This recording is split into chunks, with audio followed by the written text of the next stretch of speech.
പറയുന്നത് marine enforcement ഉപയോഗിച്ചു, aerial search നടത്തി, പിന്നെന്താ ഷിപ്പുകൾ കൊണ്ടുവന്നു, അല്ലാതെ തന്നെ ബോട്ടുകൾ ഇറക്കി, മത്സ്യത്തൊഴിലാളികൾ ബോട്ടുകൾ ഇറക്കി.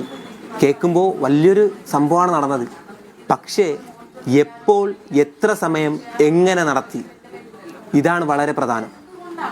ആദ്യത്തെ മണിക്കൂറുകളിൽ, അതായത് അപകടം നടന്ന ആദ്യത്തെ മണിക്കൂറുകൾ എന്ന് പറയുമ്പോൾ ഗോൾഡൻ അവേഴ്സാണ്. അപകടം നടന്ന് ആദ്യത്തെ മണിക്കൂറുകളിൽ ഇവർ എത്ര പേരെയാണ് സഹായിച്ചത്, എന്താ രക്ഷാപ്രവർത്തനമാണ് ചെയ്തത്? ഇവരങ്ങനെ ചെയ്തിട്ടില്ല. അങ്ങനെ ഒരു തൃപ്തികരമായ ഒരു രക്ഷാപ്രവർത്തനം നടത്തിയിരുന്നെങ്കിൽ ഇന്ന് മുതലപ്പുഴയിൽ നഷ്ടപ്പെട്ട ജീവന് വേണ്ടി ആ അമ്മയ്ക്ക് അവിടെ റോട്ടിലിറങ്ങിയിരിക്കേണ്ടി വരില്ലായിരുന്നു. ഞങ്ങൾക്ക് ഓരോ സർക്കാർ ഓഫീസിലും കയറി ഇറങ്ങേണ്ടി വരില്ലായിരുന്നു. ഇപ്പോൾ കാര്യക്ഷമമായ നടക്കുന്ന തിരച്ചിൽ എന്തുകൊണ്ട് നേരത്തെ നടന്നില്ല? ഇറക്കി, എന്താണ് തുടക്കത്തിൽ ഇറക്കിയ ഫിഷറീസ്, നമുക്ക് എല്ലാവരും അറിഞ്ഞ ഒരു കാര്യമാണ്. ഫിഷറീസിൽ നിന്ന് ഇറക്കിയ വള്ളങ്ങളിൽ നിന്ന് ഉദ്യോഗസ്ഥർ ഛർദ്ദിച്ചതിന്റെ പേരിൽ രക്ഷാപ്രവർത്തനം നിർജീവമാക്കിയിട്ട് തിരിച്ചു വരികയാണ് ഉണ്ടായത്.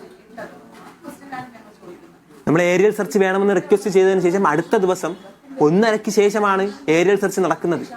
വെറും 1.5 മണിക്കൂറാണ് ഏരിയൽ സെർച്ച് നടക്കുന്നത്. ഇപ്പോൾ അത് 3 മണിക്കൂറായി എക്സ്റ്റെൻഡ് ചെയ്തു. രാവിലെ തുടങ്ങുമെന്ന് പറയും, വെതറിന്റെ കാരണത്താൽ അത് ഉച്ചയ്ക്കോട്ട് മാറ്റി. ഉച്ചയ്ക്ക് സെർച്ച് നടന്നതിന് ശേഷം 1.5 മണിക്കൂറാണ് സെർച്ച് നടന്നത്. ഇപ്പോൾ അത് 3 മണിക്കൂറായി എക്സ്റ്റെൻഡ് ആയി. എങ്ങനെ? ഞങ്ങൾ കളക്ടറിനെ കണ്ടതിന് ശേഷം പുള്ളിക്കാരി പറഞ്ഞു അത് കൂടുതൽ സമയം സെർച്ച് ചെയ്യാൻ വേണ്ടിയിട്ട് ഇത് ചെയ്യാം. ഇത് നമ്മുടെ ഭാഗത്തു നിന്നുണ്ടാകേണ്ടതാണോ? അല്ല, ഇത് ആദ്യമേ അവർ ചെയ്യേണ്ടതാണ്. ഇനിയൊന്ന് ചോദിച്ചോട്ടെ, കടലിൽ അപകടമുണ്ടായാൽ അവർക്ക് റെസ്ക്യൂ ഓപ്പറേഷന് വേണ്ടിയിട്ട് എന്താണ് അവരുടെ SOP? ഇത് ഇവർക്ക് പബ്ലിക്കായിട്ട് പറയാൻ പറ്റുമോ? ഇല്ല. കാരണം അങ്ങനെ ഒരു SOP ഇല്ല. അതെല്ലാവരും പറഞ്ഞതാണ്. ജനറൽ ആയിട്ടുള്ള SOP തന്നെയാണ് നമ്മൾ ഇവിടെയും ഫോളോ ചെയ്യുന്നത്. കടലും കരയും വ്യത്യസ്തമുള്ളതാണ്. അതിൻ്റെതായ SOP കൃത്യമായിട്ട് വേണം. 2017 നടന്ന ഓക്കിക്ക് ഇങ്ങോട്ട് നമ്മൾ ഇതുപോലും മേക്ക് ചെയ്തില്ലെങ്കിൽ മത്സ്യത്തൊഴിലാളികളുടെ ജീവന്റെ കരുതലിന് വേണ്ടിയിട്ട് എന്താണ് ചെയ്യുന്നത്?